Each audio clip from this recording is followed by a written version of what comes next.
Donc, Apocalypse au chapitre 14 et on lit à partir du verset 1 jusqu'au verset 5. Je regardais et voici, l'agneau se tenait sur la montagne de Sion et avec lui 144 000 personnes qui avaient son nom et le nom de son Père écrits sur leur front. Et j'entendis du ciel une voix comme un bruit de grosse eau, comme le bruit d'un grand tonnerre. Et la voix que j'entendis était comme celle de joueurs de harpe jouant de leur harpe. Il chantait un cantique nouveau devant le trône et devant les 4 êtres vivants et les vieillards. Et personne ne pouvait apprendre le cantique, si ce n'est les 144 000 qui avaient été rachetés de la terre. Ce sont ceux qui ne se sont pas souillés avec des femmes, car ils sont vierges. Ils suivent l'agneau partout où il va. Ils ont été rachetés d'entre les hommes comme des prémices pour Dieu et pour l'agneau. Et dans leur bouche il ne s'est point trouvé de mensonge, car ils sont irrépréhensibles. Amen. C'est bien, donc la dernière étude qu'on avait eue ces 2 semaines passées dans le livre de l'Apocalypse, puis on avait regardé la fin du chapitre 13, puis on avait vu là, à la fin du chapitre 13, c'est concernant la deuxième bête. Vous savez que dans le chapitre 13 de l'Apocalypse, il nous parle de 2 bêtes. La première qui monte de la mer et la deuxième qui monte de la terre. On avait dit que la première bête, ça nous parle de l'Antichrist. Et la deuxième, ça nous parle du faux prophète.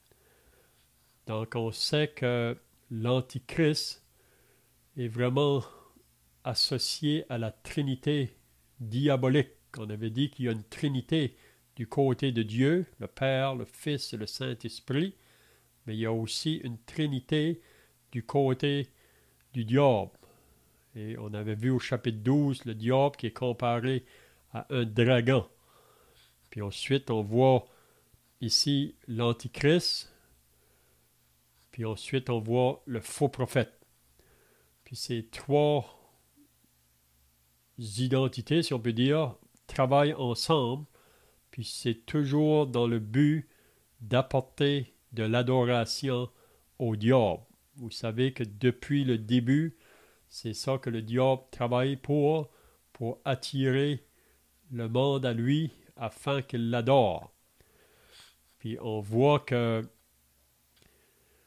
quand il va s'asseoir dans le temple à Jérusalem, au milieu de la semaine, là, c'est vraiment ça qu'il va vouloir que les gens fassent, qu'ils l'adorent. Puis même, on avait vu à la fin du chapitre 13 que tous ceux qui ne voudront pas prendre sa marque, ou tous ceux qui ne voudront pas adorer cet homme, l'Antichrist, ils vont être persécutés, ils vont être mis à mort, ils devront fuir. Puis on sait qu'on avait dit que Israël, à ce moment-là, va avoir une protection de Dieu, là, parce qu'ils vont être conduits dans le désert pour être protégés par Dieu dans ce moment-là.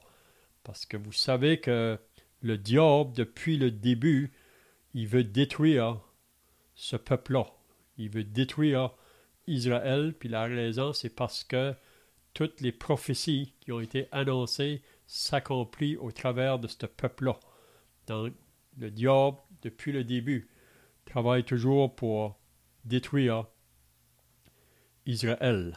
Puis on sait que dans la dernière partie de la tribulation, dans les 3 ans et demi, là, les derniers, c'est à ce moment-là que le diable est jeté sur la terre. On a lu ça dans l'Apocalypse 12. Puis le diable sait qu'il n'y a que pour peu de temps. Donc, il va mettre tout son acharnement là pour détruire tous ceux qui refusent de se soumettre à l'Antichrist. Il va vouloir les mettre à mort. Donc, tous ceux qui ne voudront pas prendre le marque de la bête, ils ne pourront pas vraiment aller dans un magasin pour vouloir acheter quelque chose. Ils ne pourront pas faire aucun contact avec les gens du monde parce qu'ils n'ont pas la marque. Donc, c'est soit que Dieu intervienne par des miracles pour prendre soin de son peuple, mais on sait que beaucoup vont mourir dans ce temps-là parce qu'ils ne voudront pas porter cette marque-là, parce qu'ils sont associés avec Dieu, ils ont cru en Dieu, ils ont cru au Seigneur Jésus pour être sauvés. Donc, c'est toujours de la manière que l'homme peut être sauvé. Dans notre dispensation présentement, qui est appelée la dispensation de l'Église, ceux qui sont sauvés, c'est ceux qui ont eu ce jour-là dans leur vie, qu'ils sont venus à la repentance, ils ont réalisé leur état de pécheurs perdus devant Dieu, puis qu'ils ont mis leur foi, leur confiance dans l'œuvre du Seigneur Jésus à la croix. Et rien d'autre. On n'ajoute pas à cette œuvre-là, on n'enlève pas à cette œuvre-là, parce que le moment qu'on ajoute ou qu'on enlève, c'est qu'on veut apporter un autre moyen d'arriver à Dieu. Mais il n'y a pas d'autre moyen. Pierre pouvait dire qu'il n'y a de salut en aucun autre, car il n'y a sous le ciel aucun autre nom qui a été donné parmi les hommes par lequel nous puissions être sauvés. Donc c'est Jésus. Jésus a dit lui-même, « Je suis le chemin, la vérité et la vie. Personne ne vient au Père que par moi. » Donc, on entend dans le monde aujourd'hui qu'il y a plusieurs chemins pour aller au ciel. Mais ça, c'est faux. Il y a seulement un seul chemin pour aller au ciel, puis c'est Jésus le chemin. Donc, tous ceux qui pensent d'arriver au ciel par un autre chemin, ils sont trompés par le diable, vraiment. Puis s'ils meurent dans cet état-là, ils vont être dans une grande surprise parce qu'ils vont se réveiller dans les flammes au tourment, là où est le riche, qu'on lit dans Luc au chapitre 16. Donc Jésus est le seul chemin. Donc, dans la tribulation, ça va être la même chose. La seule manière d'être sauvé, ça va être de croire en Jésus, croire en son œuvre qu'il a accomplie. Donc, ce soir, on va commencer le chapitre 14. Puis ici, qu'est-ce qu'on va voir ce soir? On va encore regarder concernant les 144 000. Vous savez que la première mention des 144 000 dans le livre de l'Apocalypse se trouve dans Apocalypse 7. Mais ce qu'on a lu dans l'Apocalypse 7 concernant ces 144 000-là, là, ce sont ceux qui, au début de la tribulation, vont être marqués par Dieu. Ils vont être marqués par Dieu sur leur front. Puis qu'est-ce qu'on va remarquer? Que ces 144 000-là vont passer au travers de toute la tribulation. Ils vont être là au début, puis ils vont terminer cette période de tribulation. Personne ne pourra leur faire du mal ou les mettre à mort. C'est pas qu'ils ne vont pas vouloir les mettre à mort, mais ils ne pourront pas parce que Dieu a sa main protectrice sur eux. Puis ces 144 000-là, ils vont prêcher l'évangile du royaume. Ils vont prêcher le message partout, dans toutes les nations, dans tous les peuples de la terre. Vous savez que Jésus a dit que sa parole s'est prêchée dans toutes les nations. Donc, ça va être dans ce moment-là que cela va se faire. Donc, dans Apocalypse 7, on n'a pas trop de détails à propos de ces 144 000-là. La seule chose qu'on lit, qu'ils sont marqués du sceau de Dieu. Personne ne pourra le faire du mal. Puis il nous dit aussi qui ils sont, ces 144 000-là. Parce que vous savez qu'il y a beaucoup de sectes religieuses qui se sont réclamées d'être ces 144 000-là. Vous savez, la secte des témoins de Jéhovah, ils vont dire que c'est eux qui sont les 144 000. Même les adventistes du 7e jour ont réclamé ça aussi. Puis d'autres sectes religieuses se disent d'être les 144 000. Mais ça n'a rien à faire avec ce qu'on lit dans l'Apocalypse parce qu'il nous dit qui sont. Il dit que ce sont des Juifs. Ce sont 12 000 de chaque tribu d'Israël. Donc il y avait 12 tribus. Fait 12 fois 12, c'est 144 000. Donc, ils vont être marqués du sceau de Dieu sur leur front.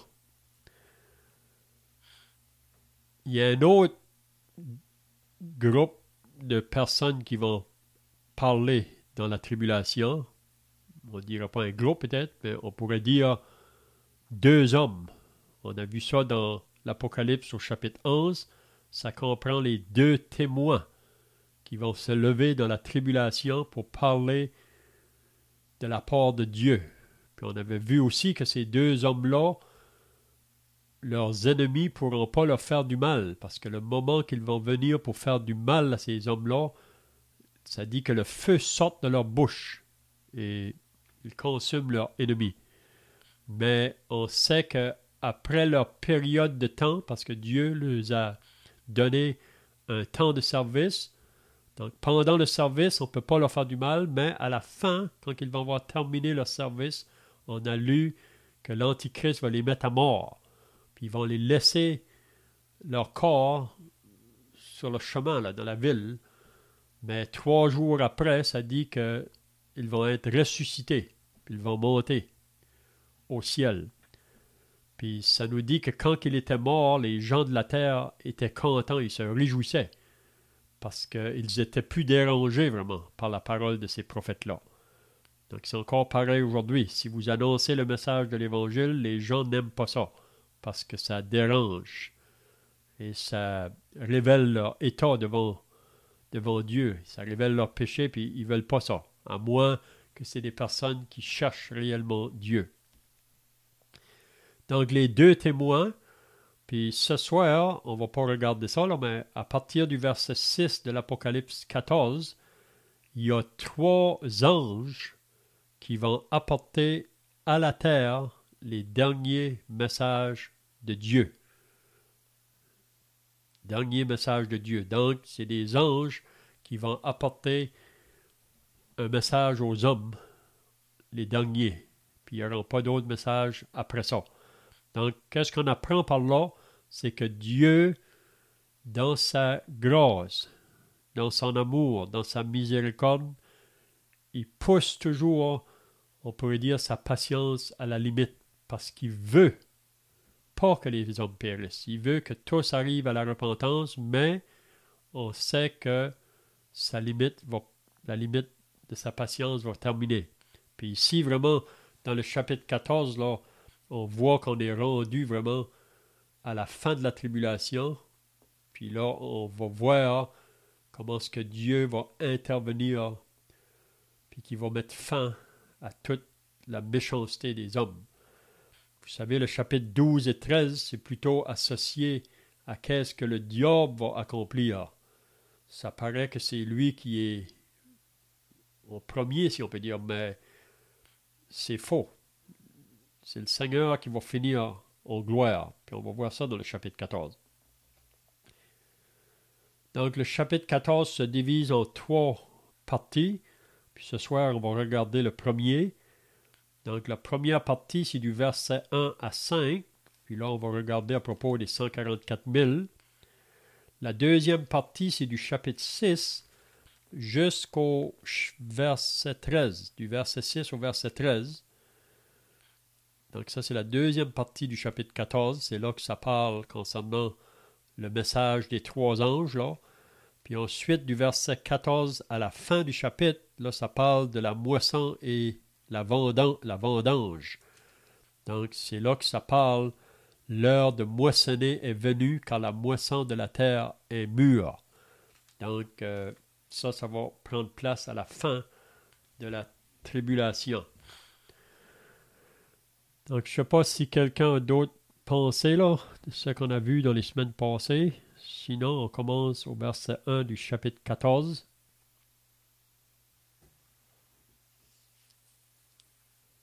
Donc, le verset 1, on lit « Je regardai et voici l'agneau se tenait sur la montagne de Sion. Et avec lui, 144 000 personnes qui avaient son nom et le nom de son père écrit sur leur front. » Donc, la première question qu'on pourrait se demander ici, qui est l'agneau qui se tient sur cette montagne de Sion? Donc, je ne sais pas si quelqu'un a des pensées là. Qui est l'agneau qui se tient sur la montagne de Sion?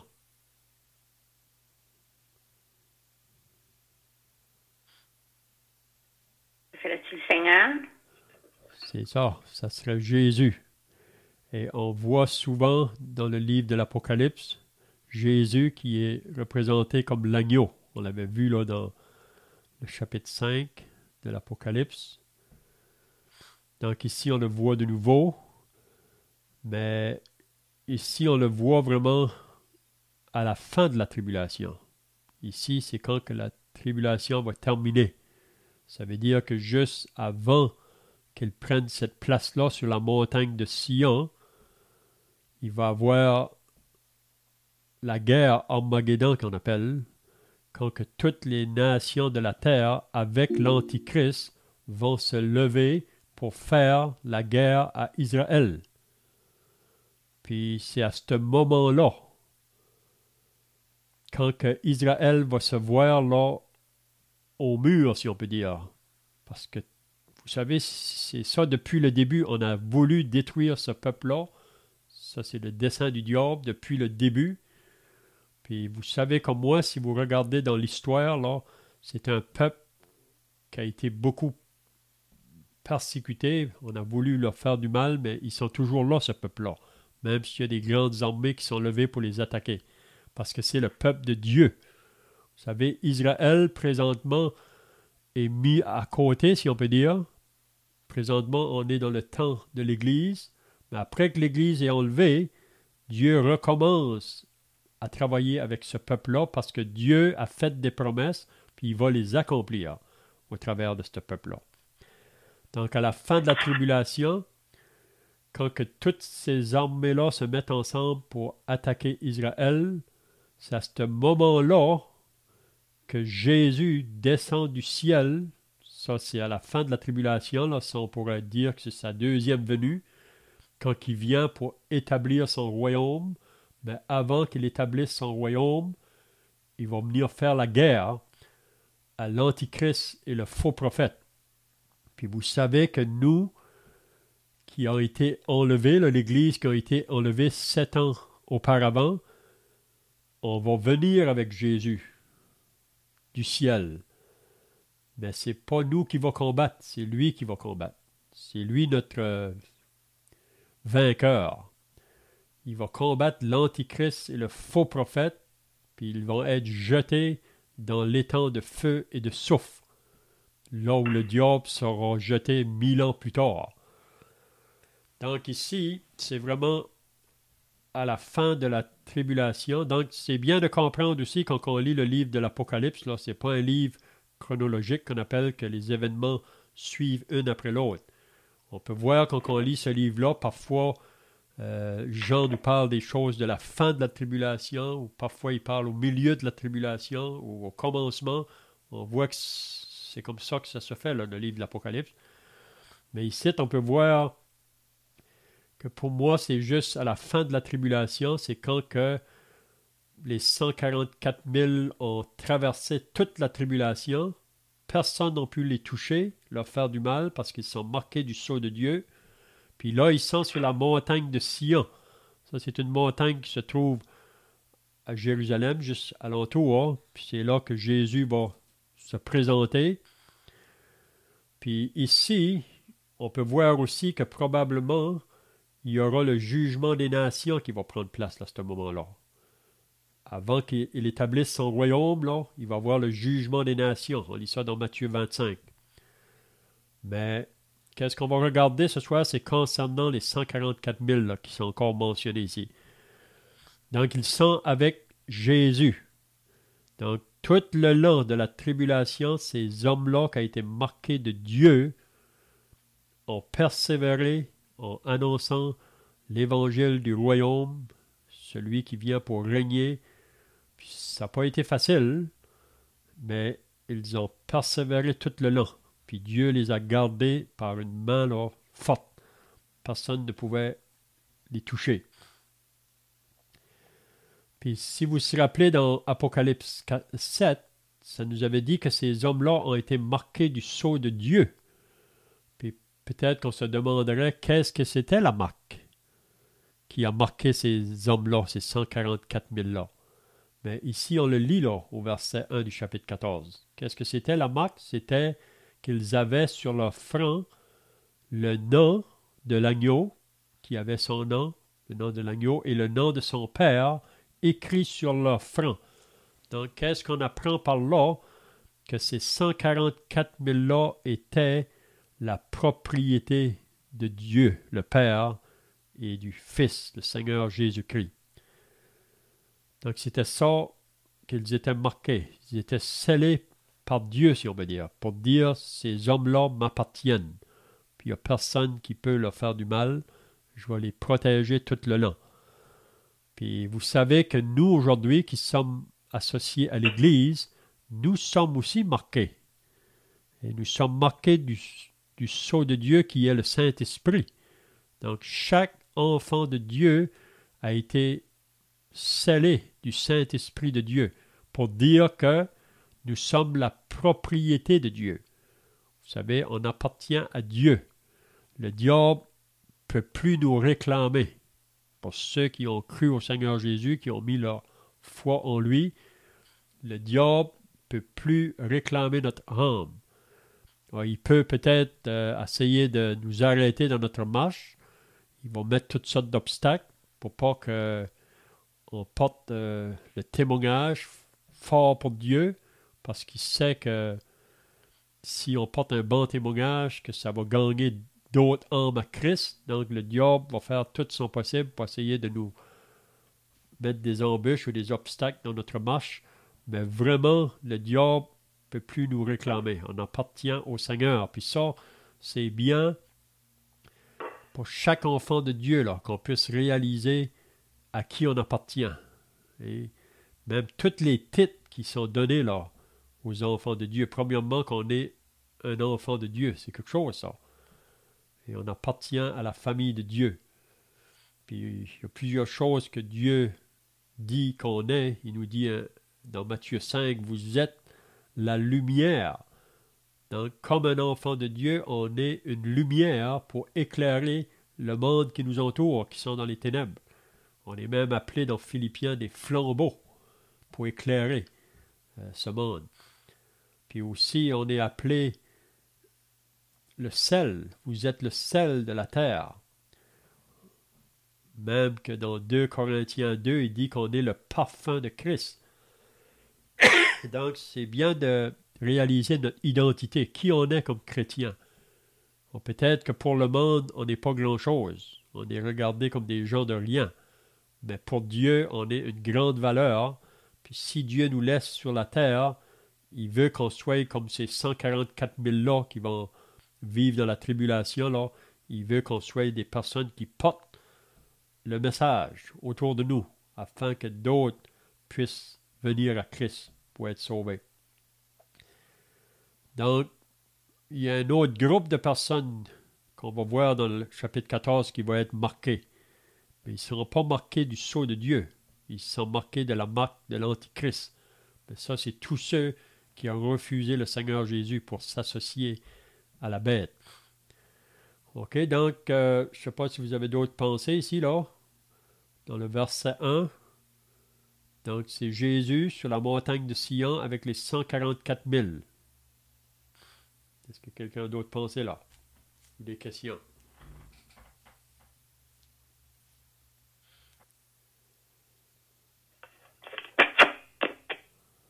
Donc, le verset 2, « Et j'entendis du ciel une voix. » Donc, c'est toujours Jean, là, qui a cette révélation-là.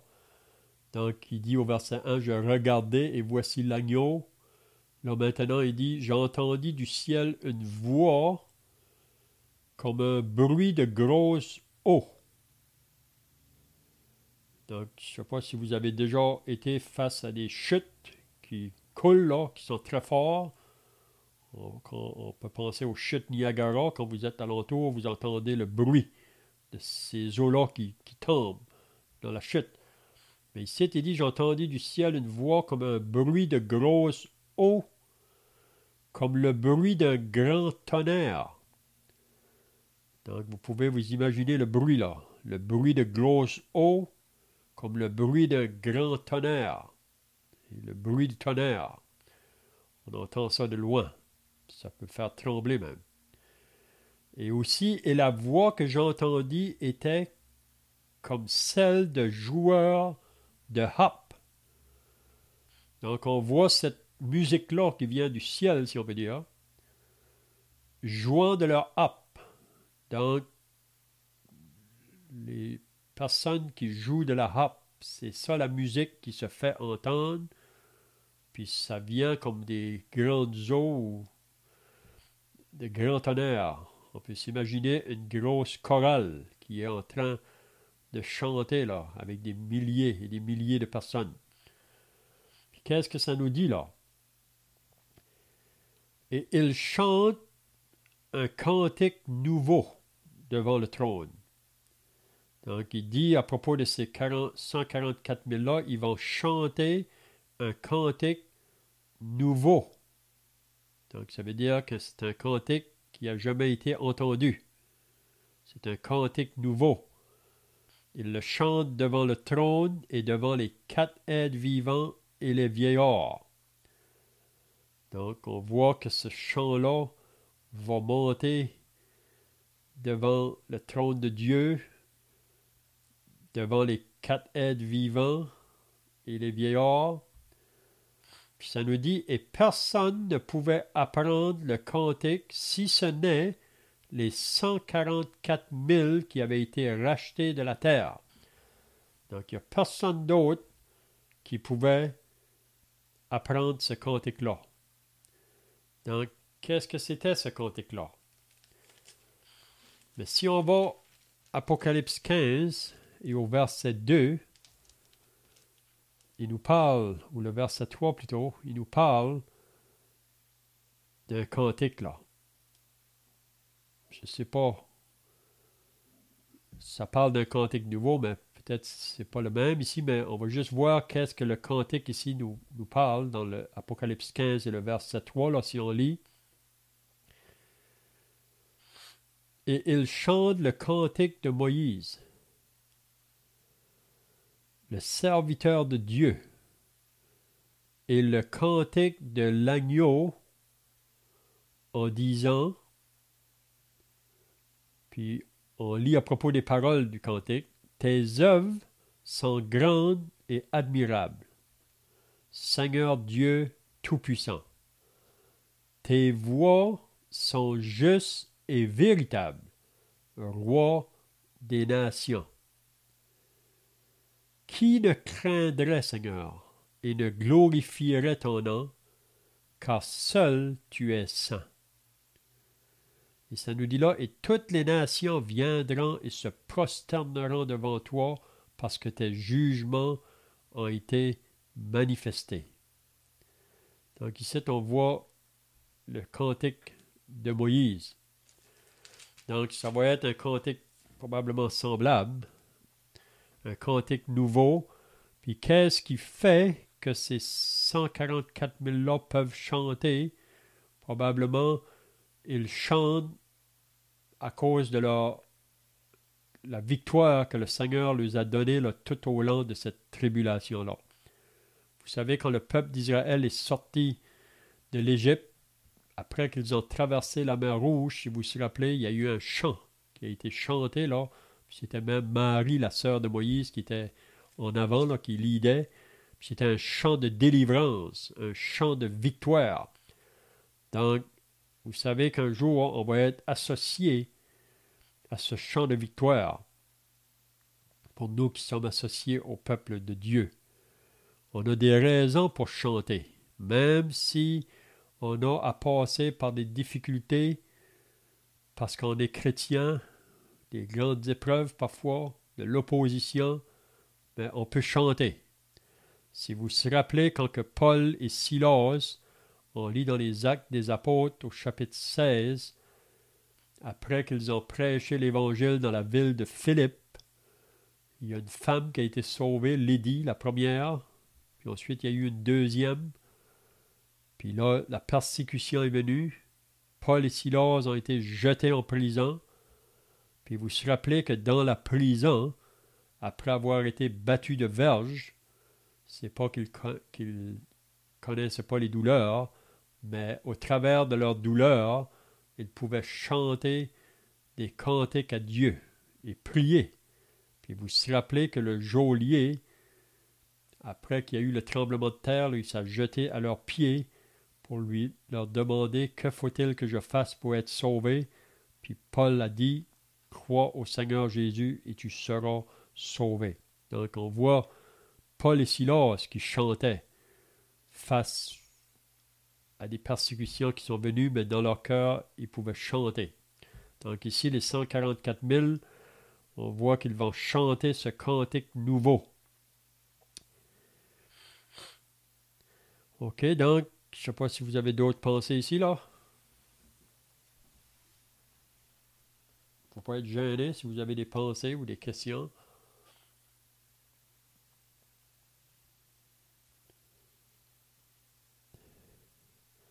Donc, le verset 4 et 5, il va nous dire des caractéristiques de ces 144 000-là, qu'on n'a pas vu dans le chapitre 7, là.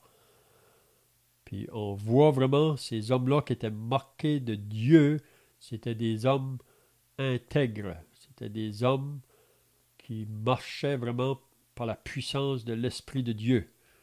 Puis ça nous dit à propos d'eux, ce sont ceux qui ne se sont pas souillés avec des femmes, car ils sont vierges.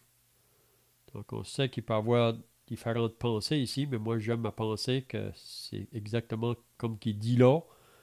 Probablement c'est des personnes qui ont resté seules. Vous savez que l'apôtre Paul, dans 1 Corinthiens 7, il parle là concernant que le temps est court, le temps pour servir est court. Puis Paul, il exhorte les chrétiens à Corinthe. Il dit qu'il y en a qui veulent se marier, c'est bien. Puis il y en a d'autres qui préfèrent de rester seuls dans le but de servir le Seigneur. Puis Paul met ça bien clair que c'est beaucoup plus facile, surtout les 144 000 ici, s'ils ne vont pas courir la terre, ça ne serait pas facile pour les autres d'avoir une famille en arrière des autres. Donc Dieu a fait que ces hommes-là vont rester sans être mariés. C'est pas que dans le mariage, on ne peut pas servir aussi le Seigneur. On peut servir aussi dans le lien du mariage, mais Paul dit bien dans 1 Corinthiens 7 que celui qui est marié doit aussi s'occuper des choses de ce monde pour pouvoir aux besoins de son conjoint ou un ou l'autre. Mais on voit ici ces gens-là n'avaient pas d'obstacle pour le service. Il n'y a personne qui n'est pas responsable pour une famille, là. Parce que Paul nous dit même que la famille, parfois, ça peut amener bien des tribulations. Donc, ce sont ceux qui ne se sont pas souillés avec des femmes, car ils sont vierges. Ou on pourrait dire ils sont purs. Puis on sait que pour faire l'œuvre de Dieu, on est quand même appelé toujours à être des vases qui sont purs, qui sont propres dans le service. Donc ici, on voit des exemples vraiment de personnes. Puis on sait que nous, associés à l'Église aujourd'hui, on est aussi appelés à marcher dans une vie là, associée à la pureté et la sainteté, si on veut, si le Seigneur va nous utiliser. Ce sont ceux qui ne sont pas souillés avec des femmes, car ils sont vierges. Puis regardez qu'est-ce que ça dit. Ils suivent l'agneau partout où il va. Ils suivent l'agneau partout où il va. Donc, on voit des personnes qui vont faire aucun compromis. Que leur désir, c'est de suivre Jésus, suivre l'agneau, même face à de l'opposition, face à du mépris, face à des moqueries. Ils vont vouloir être toujours associés à l'agneau, au Seigneur Jésus, et qui est le bon berger, qui a donné sa vie pour eux. Donc, c'est ça vraiment leur affection pour l'agneau, parce qu'ils réalisent la grandeur du prix que l'agneau a payé pour racheter leurs âmes. Puis plus qu'on peut entrer dans la réalité de cette grandeur d'amour là, que le Seigneur a pourvu pour nous, c'est ça qui nous, comment je dirais, qui nous pousse à vouloir le servir davantage. C'est ça que Paul dit dans Romains 12. Je vous exhorte par les compassions de Dieu à offrir vos corps comme un sacrifice vivant à Dieu. Hein? Donc ici, on voit ces 144 000-là, donc, ils suivent l'agneau partout où il va. Ça nous dit qu'ils ont été rachetés d'entre les hommes comme des prémices pour Dieu et pour l'agneau. Donc, ils ont été rachetés, puis c'est dans le but de servir Dieu. Vous savez, Dieu sauve les âmes dans le but qu'on puisse le servir. C'est ça qu'il veut faire avec nous aujourd'hui qui sommes sauvés. Il veut qu'on soit associés dans son service. Puis regardez qu'est-ce qu'il dit au verset 5, on va terminer là. Et dans leur bouche, il ne s'est point trouvé de mensonge, car ils sont irrépréhensibles. Donc, étant associés à Jésus, qui est la vérité, donc ces hommes-là, dans leur bouche, ça dit, on ne peut pas trouver de mensonge. Puis on sait que tout homme, parce qu'on est né pécheur, on va mentir. Puis ces hommes-là, probablement, avant leur conversion, avant que Dieu les a appelés, là, ils ont dit des mensonges, probablement. Ils étaient associés aux mensonges, parce qu'avant d'être sauvés, on est associé au père du mensonge, qui est le diable. Mais après qu'on est sauvé, on est appelé à dire la vérité, parce qu'on présente celui qui est la vérité. C'est pour ça que Paul dit dans l'Épître aux Éphésiens, c'est pourquoi renoncez au mensonge et que chacun de vous dise la vérité à son prochain. C'est pas qu'un croyant peut pas encore mentir, parce qu'on a toujours la nature charnelle en nous. Mais si on le fait, on devrait confesser au Seigneur, parce qu'en le faisant, on attriste le Saint-Esprit. Mais ici, on voit des hommes, et dans leur bouche, il ne s'est point trouvé de mensonge. Donc, on pourrait dire que ce qu'ils disaient, ils l'accomplissaient, car ils sont irrépréhensibles. Donc, on pourrait dire que leur marche est en accord avec la parole qu'ils annoncent. Oui? Ça, c'est très important. Ce qu'on dit, on devrait le vivre dans nos vies de chaque jour, parce que les gens nous regardent. Et si on dit des choses, si on dit qu'on est chrétien, le monde autour nous regarde, puis s'attend qu'on va vivre d'une manière chrétienne. Hein? C'est bien, donc je crois que ça met fin à notre étude ce soir. Là. Je ne sais pas si vous avez des questions pour terminer, ou d'autres pensées, sinon on va terminer par la prière.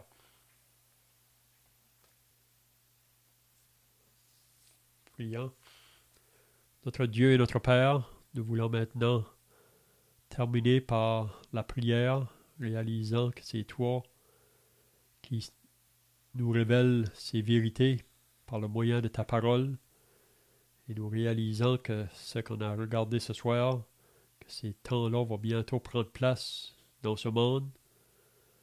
Donc, ça veut dire que si ces choses-là vont prendre place, nous qui sommes associés à l'Église, nous pourrions partir à n'importe quel moment. Le Seigneur Jésus pourrait venir pour nous prendre auprès de lui. Donc, aide-nous à vivre dans la réalité de ces choses et aussi d'avoir un désir de vivre pour toi, afin que d'autres pourraient venir à la connaissance de la vérité pour être sauvés au travers de notre vie de témoignage. Donc, nous remettons chacun entre tes mains ce soir au nom du Seigneur Jésus. Amen.